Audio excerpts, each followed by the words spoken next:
Hello dear student, welcome to Ideal Coaching Classes. उम्मीद करते हैं आप सभी लोग अच्छे होंगे, मस्त होंगे, तैयारी में लगे हुए होंगे। चलिए, ये 2023 का हिंदी का पेपर है। आप सभी बच्चों को बता दिया जाए, हाई स्कूल वाले बच्चों को, ताकि आप लोगों को कुछ आइडिया आ जाए कि हमें पेपर कैसे करना है, कैसे नहीं करना है। तो इन बातों को ध्यान रखिएगा। जैसे मान लीजिए ये बच्चा पेपर इसी साल दिया है, देख लीजिए इसका यहाँ पे अनुक्रमांक दिया, तो आपको यहाँ पे रोल नंबर ऐसे लिखना होगा और अपना नाम, जो आपका नाम है, जैसे इस बच्चे का नाम तेज प्रताप सिंह है, उस बच्चे का पेपर लिया गया, तो ये आपका नाम यहाँ पे भरना है। ठीक, अब यहाँ पे पेपर ऐसे दिया रहेगा। यहाँ पे देखिए ये कोड दिया हुआ है, कोड भरने के लिए कापी में दे देता है कि कोड भरिए बच्चों आप, तो एक कापी में दे देगा भरने के लिए, तो भर दीजिएगा। ठीक है, यहाँ पे 801 DF दिया हुआ है। ये एक सब्जेक्ट हिंदी का है और टाइम आपको कितना मिलने वाला है, 3 घंटे 15 मिनट मिलेगा। कितना टाइम मिलेगा, 3 घंटे 15 मिनट।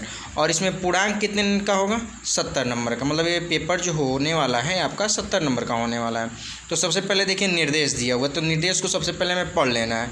देखिए यहाँ पे स्टार्टिंग में लिखा है कि प्रारंभ के 15 मिनट परीक्षार्थियों को प्रश्न पत्र पढ़ने के लिए निर्धारित है। सबसे पहले आप पेपर को लीजिए और पेपर को एकदम सावधानी पूर्वक पढ़िए, नहीं कि जल्दबाजी में। जल्दबाजी में क्या होता है कि आते आते कुछ गलत करके चले आते हैं बच्चे।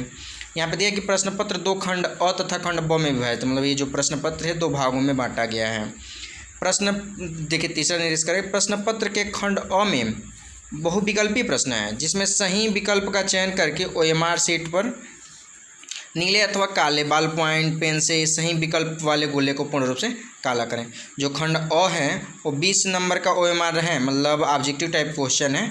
आप लोग को सही सही भरना है और जो करेक्ट है उसी को करना है, नहीं कि एक के आंसर लिखे तो 2 को सही कर दें, गलती कर दें, तो वैसे नहीं। आगे चौथा वाले खंड में बहुविकल्पी प्रश्न है, तो प्रत्येक प्रश्न के लिए 1 अंक निर्धारित, मतलब एक बहुविकल्पी प्रश्न के लिए आपको केवल 1 नंबर दिया जाएगा। ठीक है, आगे बोले प्रत्येक प्रश्न के सम्मुख उनके निर्धारित अंक दिए, मतलब कह रहा है कि जो भी प्रश्न आप लोग सॉल्व करेंगे उसके सामने ही उसका नंबर बताया कि ये कितने नंबर का है। तो चलिए आते हैं खंड अ में। खंड अ दिया हुआ है कि हंस, देखिए बहुविकल्पी है प्रश्न, हंस पत्रिका के प्रथम संपादक थे। तो देखिए इसमें 4 ऑप्शन दिए, A B C D। ठीक ना, तो हमें OMR शीट पे क्या करना है कि प्रेमचंद्र जी हैं हंस पत्रिका के प्रथम संपादक, तो A वाले को काला या नीला पेन से हमें क्या करना है, गोला कर देना है। ठीक है, पहले का A। आते हैं दूसरा, शुक्ल युग के प्रसिद्ध उपन्यासकार कौन है। शुक्ल युग के प्रसिद्ध उपन्यासकार कौन से, तो ये बच्चा गलत लगा है, तो इसका आंसर हो जाएगा भगवती चरण वर्मा। ठीक है, इसका आंसर करेक्ट क्या है, C। आगे बढ़ते हैं, नीड़ का निर्माण फिर किस विधा की रचना है। ठीक है, नीड़ का निर्माण फिर किस विधा की रचना है, ये कहानी है कि आत्मकथा है कि उपन्यास का है कि निबंध है। तो नीड़ का निर्माण जो फिर है, इसका जो विधा है ये आत्मकथा की विधा है। चलिए अब नेक्स्ट पेज पे देखते हैं अगला क्वेश्चन क्या है हमारा। यहाँ पे देखिए अगला क्वेश्चन हमारा दिया हुआ है। अगला क्वेश्चन दिया कि चेखव एक इंटरव्यू के लेखक कौन है। तो ध्यान दीजिएगा, ये जो चेखव एक इंटरव्यू के लेखक हमारे राजेंद्र यादव जी हैं। तो इसमें भी 4 ऑप्शन दिया, A B में दिया रामविलास शर्मा जी हैं, C में दिया है प्रभाकर माचवे हैं और D में दिया है देवेंद्र सत्यार्थी। तो इसमें आपका ये एक करेक्ट है, B रॉन्ग है, हमें A को सही कर लेना है। आप लोग सही से इसको हो सकता है तो एक कापी लेके बैठिए और पेन लेके बैठिए, ठीक है, ताकि आप लोग नोट करते रहिए, ताकि आपको कुछ आइडिया आ जाए। हो सकता है आगे क्वेश्चन ये लड़ भी सकता है, तो इसीलिए आप लोग कापी पेन लेके बैठें। अगला है आपका ध्रुव स्वामिनी नाटक के रचनाकार कौन है। ध्रुव स्वामिनी नाटक के रचनाकार कौन है। तो पहला ऑप्शन दिया है प्रेमचंद्र, दूसरा दिया हरिकृष्ण प्रेमी, तीसरा जयशंकर प्रसाद और चौथा रामकुमार वर्मा।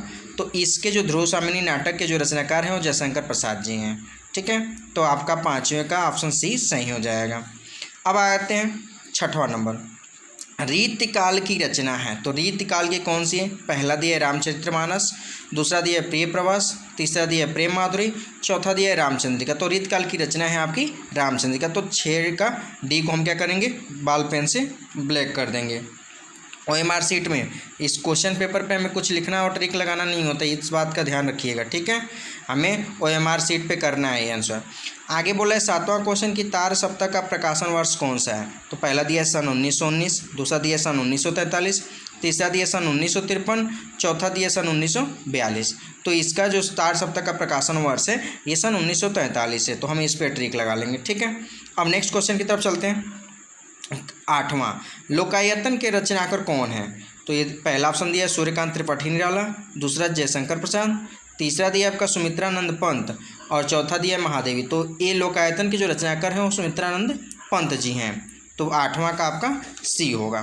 फिर आगे बोला है, देखिए अगला क्वेश्चन बोला है बहुरी अकेला के रचनाकार कौन है। क्वेश्चन नंबर 9 दिया है बहुरी अकेला के रचनाकार कौन है। तो देखिए पहले अशोक वाजपेयी हैं, दूसरा केदारनाथ सिंह, तीसरा गजानन माधव, चौथा नरेंद्र शर्मा। तो इसमें देखिए 9वां का जो बहुरी अकेला के रचनाकार हैं वो अशोक वाजपेयी जी हैं। तो ये आपका आंसर सही है। नंबर 10 देखिए रीतिकाल किस समय अवधि में माना जाता है। तो रीतिकाल जो है पहला दिया है ऑप्शन देखिए 1600 से 1616 तक, दूसरा दिया है सन 1800 से 1818 ईस्वी तक, तीसरा करें सन 1643 से 1843 तक, चौथा दिया सन 1600 से 1632 ईस्वी तक। तो देखिए इसको गूगल करेंगे तो गलत बताएगा।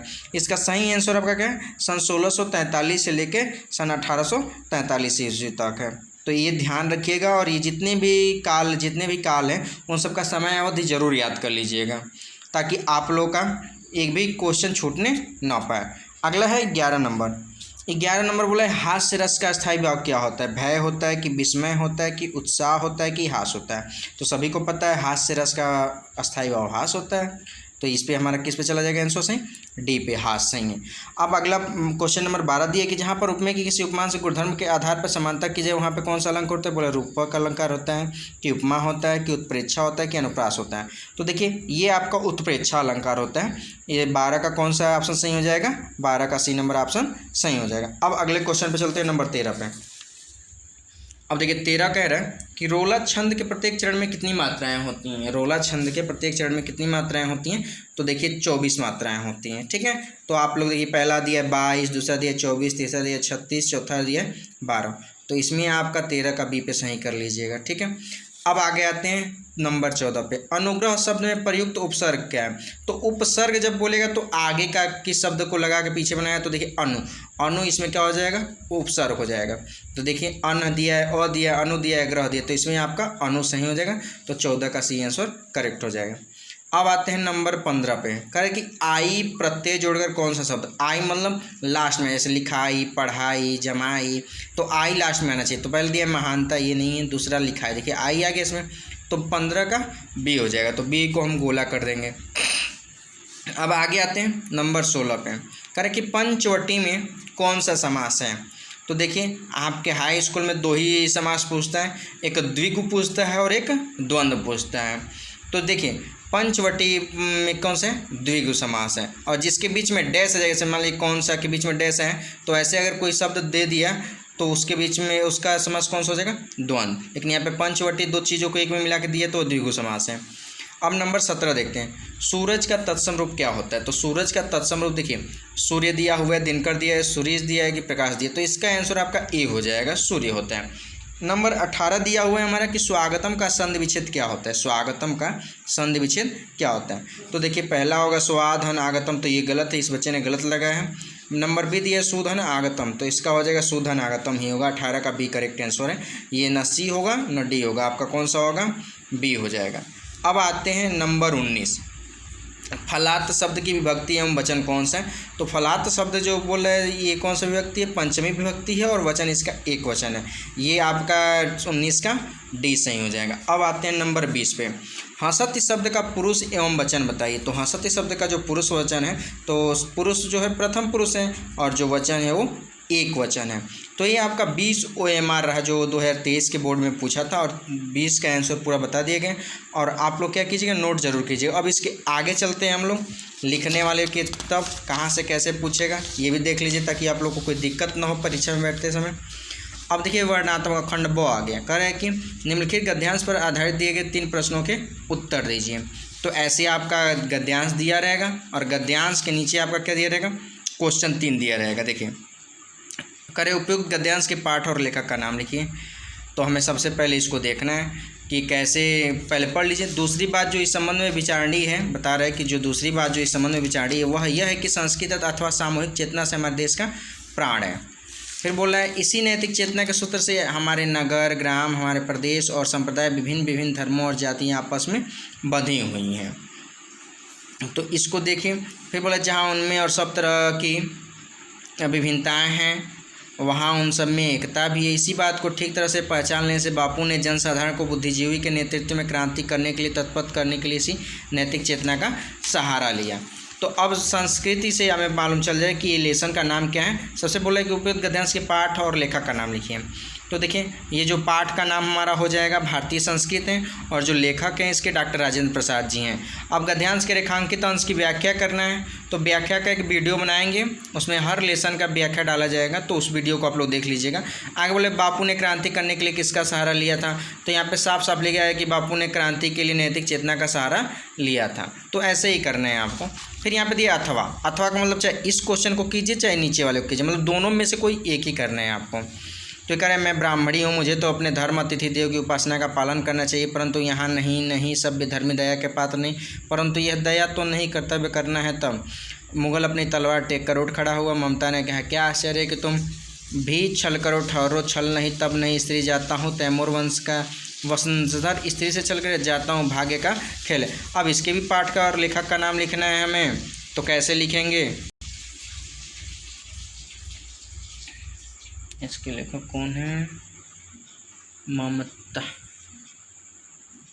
और इसके जयशंकर प्रसाद। देखिए वो लोग ये पाठ का नाम ममता से है, और इसके जो राइटर महोदय हैं इनका नाम है जयशंकर प्रसाद जी हैं। ठीक है, ये रेखांकित अंश की व्याख्या करना है, तो इसको जब हम बताएंगे उस समय आप लोग व्याख्या वाला वीडियो ज़रूर देख लीजिएगा।